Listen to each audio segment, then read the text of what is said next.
স্বর্ণের দাম বাড়ছে বলে চারদিকে হা হুতাশ, অথচ এই বাংলাদেশে আছে স্বর্ণের মতো বহুমূল্যবান অনেক খনি। বিভিন্ন তথ্য ও উপাত্ত মতে এদেশে এমন সব খনি লুকিয়ে আছে যা সোনার থেকেও বহুমূল্যবান।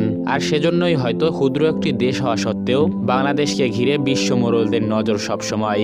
ভূকৌশলগত দিক থেকে বাংলাদেশ যেমনি গুরুত্বপূর্ণ, তেমনি খনিজ সম্পদের দিক থেকেও অতুলনীয়। তবে এগুলোর বেশিরভাগই এখনো মাটির নিচেই রয়ে গেছে।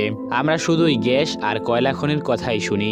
এই গ্যাস আর কয়লা বাংলাদেশে বহু পরিমাণে আছে, তাই তো খবরে প্রায় শোনা যাচ্ছে মাটি খুঁড়তেই গ্যাস বেরিয়ে আসছে, কিংবা টিউবওয়েল থেকে গ্যাস বেরিয়ে আসছে।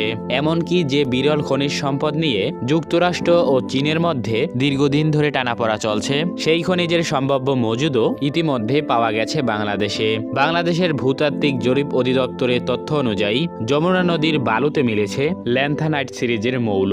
এছাড়া ধরলা, তিস্তা ও মেঘনার বালুতে পাওয়া গেছে স্যামারিয়াম, ইউরেনিয়াম, গ্যাডোলিয়াম, টারবিয়াম এবং ডিসপ্রোসিয়ামের মতো গুরুত্বপূর্ণ ধাতু। গবেষকরা জানিয়েছেন সিলেট, সুনামগঞ্জ ও ময়মনসিংহের পাহাড়ি এলাকার পলিমাটি ও নদীর তলদেশেও তেজস্ক্রিয় বিরল ধাতুর সম্ভাবনা রয়েছে। বিশ্ববিখ্যাত প্রযুক্তি প্রতিষ্ঠান অ্যাপেলের আইফোন তৈরিতে যে বিরল মৃত্তিকা ধাতুর প্রয়োজন তার অধিকাংশই আসে চীন থেকে। শুধু আইফোন নয়, সামরিক ড্রোন, মিসাইল সিস্টেম এবং আধুনিক ইলেকট্রনিক্স পণ্য তৈরিতে এই খনিজের বিকল্প নেই। আর সম্প্রতি চীন ঘোষণা দিয়েছে যে তারা আর এসব বিরল মৌল রপ্তানি করবে না। নিউ ইয়র্ক টাইমের এক প্রতিবেদনে জানানো হয়েছে চীনের বাণিজ্য মন্ত্রণালয় রপ্তানি কার্যক্রম সীমিত করার নির্দেশনা দিয়েছে।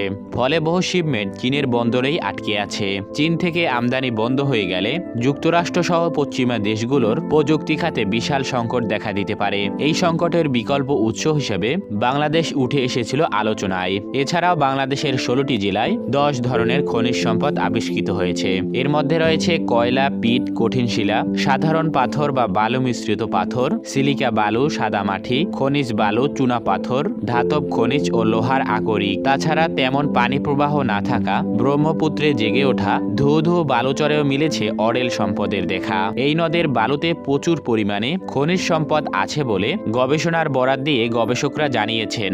আরও অনুসন্ধানে জানা গেছে কক্সবাজার সমুদ্র সৈকত, মহেশখালী ও সেন্ট মার্টিন দ্বীপে বিপুল পরিমাণে মূল্যবান ধাতব খনিজ সম্পদ ও তেজস্ক্রিয় পদার্থের মজুদ রয়েছে, আন্তর্জাতিক বাজারে যার বাজার মূল্য কয়েক মিলিয়ন ডলার। এ ধারণা অনুযায়ী বাংলাদেশের একান্ত অর্থনৈতিক এলাকায় 0.11 থেকে 0.63 ট্রিলিয়ন কিউবিক ফুট সম্ভাব্য প্রাকৃতিক গ্যাস হাইড্রেট জমার অনুমান পাওয়া গেছে, যা 17 থেকে 103 ট্রিলিয়ন কিউবিক ফুট প্রাকৃতিক গ্যাস মজুদের সমান।